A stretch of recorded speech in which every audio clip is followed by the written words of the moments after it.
Hello, little readers. Today we'll be reading Olivia the Princess by Natalie Shaw. Olivia, Francine, and Daisy were playing princess when Mom rushed in with exciting news. The royal family of Pashtonia was coming to town to visit their vacation castle, and everyone was invited to greet them at the airport. A real king and queen? Asked Olivia. And a real princess, Princess Stephanie, added Mom.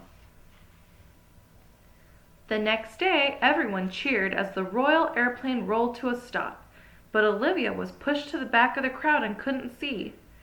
In a flash, the princess climbed into the royal carriage behind the king and queen, and it sped away.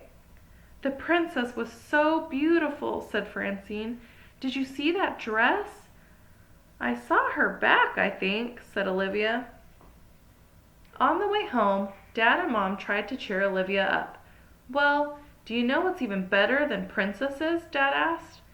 Cherry chocolate chunk ice cream, Olivia said. That's just what I was thinking, said Dad. They drove to the ice cream parlor. Just as they were about to go inside, they heard someone ask for help. It was the king of Pashtonia. It seems our carriage has broken a wheel, but none of us know how to fix it, said the king. Well, Mr. King, sir, I think I can help, Dad said. He turned to Mom and the Queen. This could take a while. Maybe your highnesses would like to take everyone inside for some ice cream.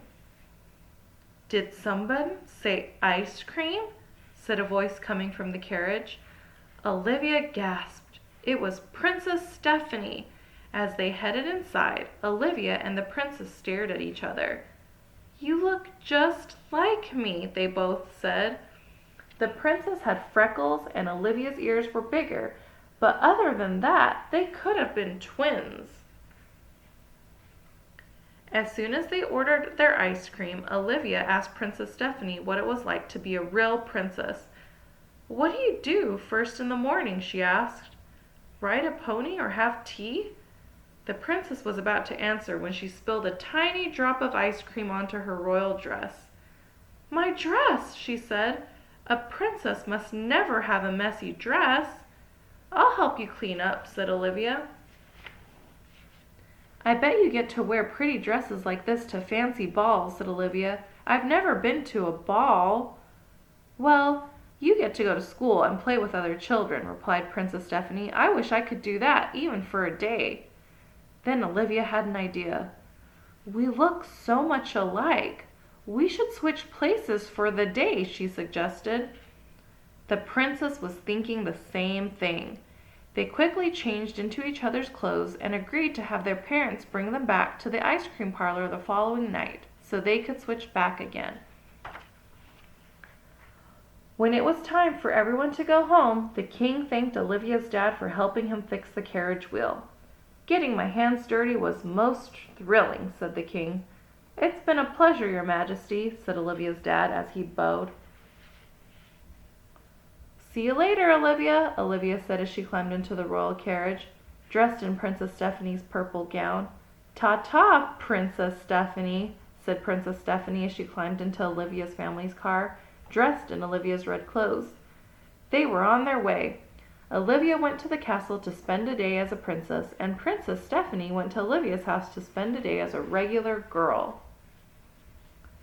When they arrived at the castle, Olivia was in awe. There were turrets and towers and even a drawbridge.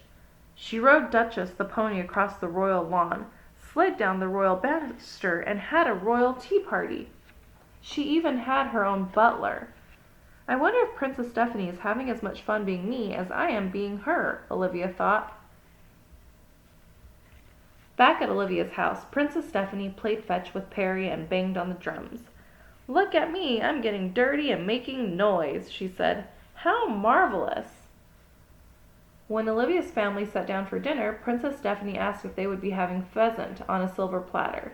Mom laughed as she set down a paper plate with a sandwich on it. A sandwich!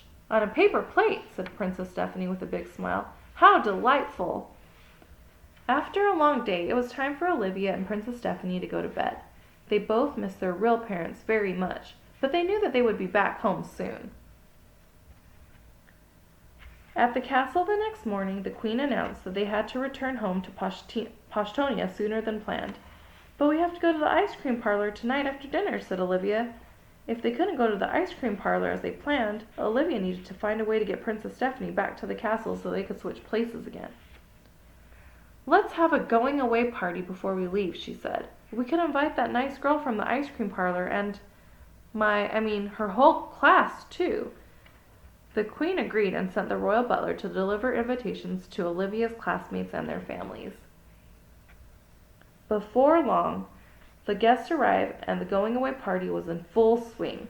Olivia was happy to see her friends, but it wasn't very much fun because they thought she was Princess Stephanie. She was ready to be Olivia again. When the clock struck 4, the king and queen announced it was time to go home to Pashtonia, but Olivia's family hadn't arrived yet. Olivia knew that if she didn't speak now, she'd have to go back to Pashtonia with the royal family. "There's something I have to tell you," she said. "I'm Olivia, not Princess Stephanie. We switched places. Look, I have bigger ears and no freckles, and I'm wearing red and white stockings." The queen let out a gasp. "Princess, you're not wearing purple?" she said. "The jest has gone on long enough. We have to get on our plane. Now, pledge to me that you'll behave like a proper princess," said the king. That reminded Olivia of the princess pledge that she had made up. "That's it, the princess pledge," she said to Francine and Daisy. "There's no such thing as a princess pledge," said the queen. "Maybe not in Pashtonia," Olivia said, "but there is one here in Maywood." Olivia began to say the princess pledge, and Francine and Daisy joined in. "A princess promises to be pretty, peppy, smell nice, sparkle a lot, sing happy songs very loudly, and never, ever be mean." When they finished the pledge, Francine smiled and gave Olivia a big hug. "Olivia, it really is you," she said. "But if you are the real Olivia, where is the real Princess Stephanie?" It turned out that Olivia's family car had a flat tire, which is why they didn't make it to the party. The king leaned out of the carriage and asked Dad if he could use some help. As soon as the carriage stopped, Olivia and Princess Stephanie ran into their mother's arms. "Mom," said Olivia, "I missed you." "Mumsy," said Princess Stephanie, running to the queen, "I missed you ever so much." Olivia's mom was confused. Then the queen explained that the girls had switched places for a day, and it all made sense. Before long, it was time for Olivia and Princess Stephanie to say goodbye. "I had so much fun being you," Princess Stephanie said to Olivia. "And it was really fun pretending to be you," said Olivia. "Let's be friends forever." That night at bedtime, the real Princess Stephanie told the queen about her amazing day. "I played with the dog, and I ate a sandwich on a paper plate," she said. At Olivia's house, the real Olivia told her mom all about her time at the castle. "I rode a pony and had a tea party and even wore purple pajamas," she said. Their moms gave them a kiss and tucked them in tight, happy to have their daughters at home. "It's good to be home," Olivia and Princess Stephanie said. "Good night, my little princess," their mom said. "Sweet dreams." And both little princesses fell fast asleep. The end. For more stories, please subscribe to our channel, Little Readers.